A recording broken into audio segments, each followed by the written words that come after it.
Just because of one document बहुत ही students, बहुत ही tourist या विजिटर वीजा एप्लीकेंट्स रिफ्यूजल्स को फेस कर रहे हैं। जब हमारे पास एप्लीकेशन आती है, ठीक है, हम गौर करते हैं कि हम ईच डॉक्यूमेंट है जो सबमिट करें एप्लीकेशन में एम्बेसी में। बट जब हम हमारे साथ रिफ्यूजल केसेस डिस्कस करते हैं तो हम पूछते हैं जी डॉक्यूमेंट कौन कौन से लाए थे, सपोर्टिंग डॉक्यूमेंट्स। उनमें से बहुत सारे जो एप्लीकेंट्स में से एक ही चीज कॉमन मुझे देखने को मिली है, वो डॉक्यूमेंट जो उन्होंने एप्लीकेशन में नहीं लगाया था। चाहे स्टडी वीजा है, चाहे आपका टूरिस्ट विजिटर वीजा, आपको भी पूरी वीडियो देखना, आपको पता चल जाएगा वो कौन सा डॉक्यूमेंट है, किस से वो आपको डॉक्यूमेंट चाहिए। एंड आपको पता चलेगा कि आपने वो डॉक्यूमेंट अपनी एप्लीकेशन में लगाया है या नहीं लगाया। Study visa, visitor visa, tourist visa सबके लिए बहुत ही इंपॉर्टेंट डॉक्यूमेंट है वो। बिफोर स्टार्टिंग द वीडियो, मैं पुनीत फ्रॉम पुनीत इमिग्रेशन, आप जहां पे ऑथेंटिक इन्फॉर्मेशन डेली बेसिस पे प्राप्त कर सकते हो रिलेटेड टू इमिग्रेशन। इस चैनल को आप सब्सक्राइब कर लो अगर आप new viewer on this YouTube channel. तो स्टार्ट करते हैं। सबसे पहले मैं कहूंगा कि आईटीआर, वो डॉक्यूमेंट कौन सा है? आईटीआर। आप कहोगे यार ये डॉक्यूमेंट इतना मेन तो है नहीं, क्यों इसके बिना भी वीजे आ जाते हैं? पहले आ जाते थे बट अभी करंटली नहीं आते। देखो कनाडा में क्या है कि एक्सपेंसेस बहुत ज्यादा हो गए।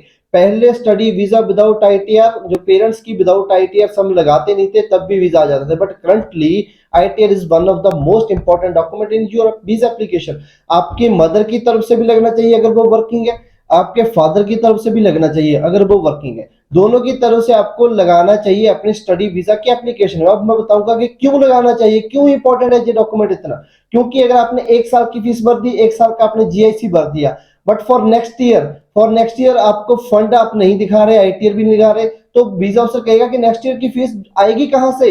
अब और अगर हम आईटीआर लगाते हैं उसमें 5 लाख की इनकम मदर की होती है, 5 लाख की इनकम फादर की होती है, तो 10 लाख होगी।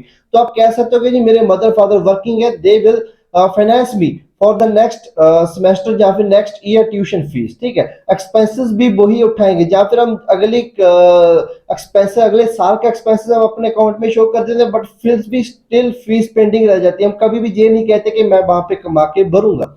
सो दैट इज वाई आईटीआर लगाना बहुत इंपॉर्टेंट है। और ये ना हो कि आप एक ही साल की आईटीआर लगाओ, पास्ट 2 ईयर की आईटीआर मैंडेटरी है, वो आपने लगाना ही लगाना है। बहुत सारी स्टूडेंट वीजा एप्लीकेशन में यही है, चाहे आप एसटीएस कैटेगरी में लगाओ, बट स्टिल उनको फाइनेंशियल के बेस में रिजेक्ट किया जा रहा है। क्यों किया जा रहा है? क्योंकि वो डॉक्यूमेंटेशन ये पूरी नहीं कर पा रहे। तो ये चीजें आपको करनी होगी, इट इज मैंडेटरी। अगर आप एप्लीकेशन फॉर्म में लिख दोगे कि मेरे फादर जॉब करते हैं, बट उसका प्रूफ कहां से मिलेगा? एक्सपीरियंस लेटर से प्रूफ मिल गया, बट आपको आईटीआर भी साथ में लगानी पड़ेगी कि आप इंडियन गवर्नमेंट को भी बता रहे हो यू आर टैक्स पेयर। ठीक है, आप टैक्स पेयर हो, तो टैक्स पेयर से ही आपको पता चलता है कि आप एक जेन्युइन सिटीजन हो ऑफ इंडिया।